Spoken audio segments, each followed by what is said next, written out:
In this video for section 1.6, we're going to use factoring to solve some other equations. These are equations that are going to have degree of 3 or higher. And the way that we solve these is similarly to solving quadratic equations by factoring. First we get 0 on one side, and then factor and set each factor equal to 0. So for this one, 3x to the fourth equals 27x squared. What I generally want to do is I want to keep the leading coefficient positive. And so that means that I want to move the 27x squared over because the degree here is 4.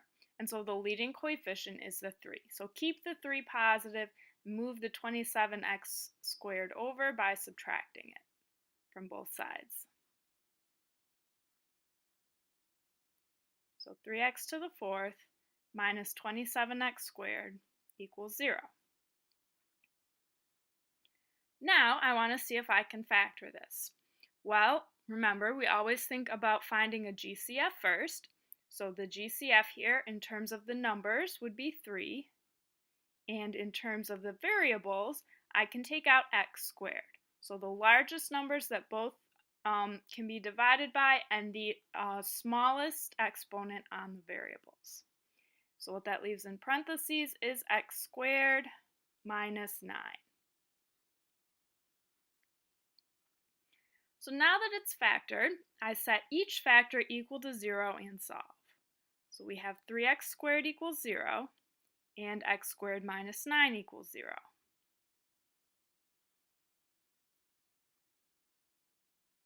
For 3x squared equals 0, I would solve that by dividing both sides by 3 first.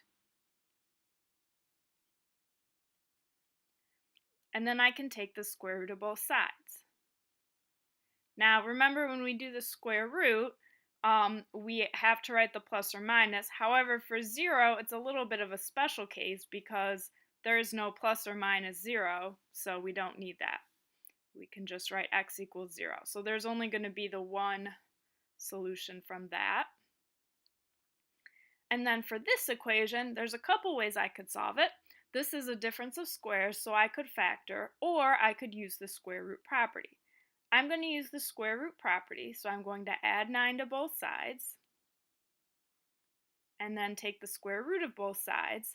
Now square root of 9, I do need the plus or minus here. And the square root of 9 is 3, so my answer would be plus or minus 3. So we have 3 total solutions, 0, 3, and negative 3. So next you should look at checkpoint problem number 1. Do this in your notes, check your answer, and then move on with the video.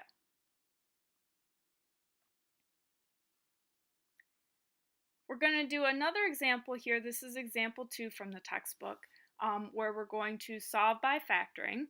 And this time we have a exponent of 3 is the highest exponent.